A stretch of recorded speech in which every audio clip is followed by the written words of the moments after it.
મૂકીને વિસુ કે એકવાર કે આજે દીકરીનો હાથ કોણ પકડશે બકા? આજે તે તો તને તો રમત વાત થઈ ગઈ એક દીકરીની ઇજ્જત ઉછાળતા, બરાબર? તો કાલ સવારે એનો હાથ કોણ પકડશે? તું વિચાર કર, છોકરાને બીજી મોડી રહ્યો, છોકરીઓને ખટારા સિવાય રાંડ સિવાય કોઈ બોલાવતું નથી હો. અને દીકરીઓ તો કેવાય નામથી બદનામ છે, છોકરીઓ તો કદાચ 17 દાન હારી હોય ને કદાચ 3 ઘર બદલાય હોય ને તો એમ કે દીકરીનો જ ફોલ્ટ હશે.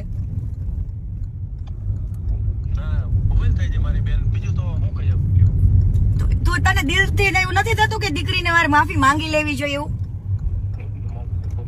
બેન જો સાંભળો, હું તમને આપણે હે ને તમે કયો ને એ જગ્યાએ તમ તારે હું મળવા આવું અથવા તમે આ ગૌતમભાઈ કે તો અહીંયા આવું, હું તમ તારે રૂબરૂ એ ઉભી છે ને હું એની માફી માંગી લઈશ. બેન એવું નથી કેતી, સોશિયલ મીડિયામાં તે ચકાવ્યું તું, તને નડવા આવી ક્યાંય?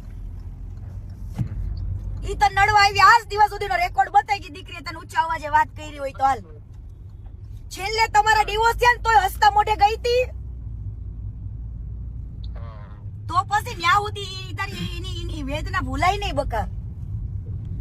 ના ના હશે મારી ભૂલ 100. જો આ જિંદગી વિસુ એક જ વાર મળે છે, જો જિંદગીમાં તને એકવાર તને તારી ભૂલનો અહેસાસ થઈ ગયો ને તો ભગવાને તારી ભૂલ માફ કરી દે હો.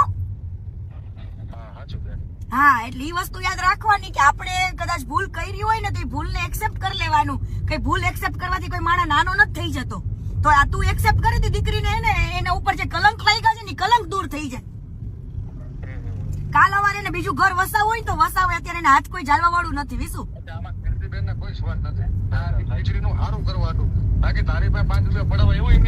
ના સેજય ને હો, બિલકુલ નહીં. ગૌતમભાઈ પૂછો, ગૌતમભાઈ મેં એવું કીધું તું દીકરીને લાલચ નથી, ખાલી એની જે ઇજ્જત ગઈ છે ને ઇજ્જત તું એને પાછી દઈ દે બસ, ખાલી બોલીને.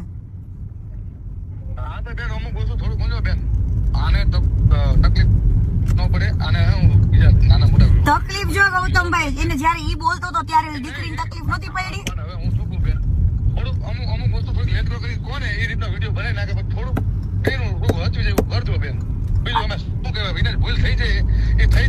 અને વિસુ ને તો કદાચ ખોટું લાગે કે લોભે લાગે, પણ આગળ જતા ઈ દીકરીની વેદના વેલ્યુ એને સમજાશે કે દીકરી હારી હતી, બરાબર? વિસુ તને નો યાદ આવે ને કીર્તિ પટેલ ના શબ્દ લખી રાખજે બકા.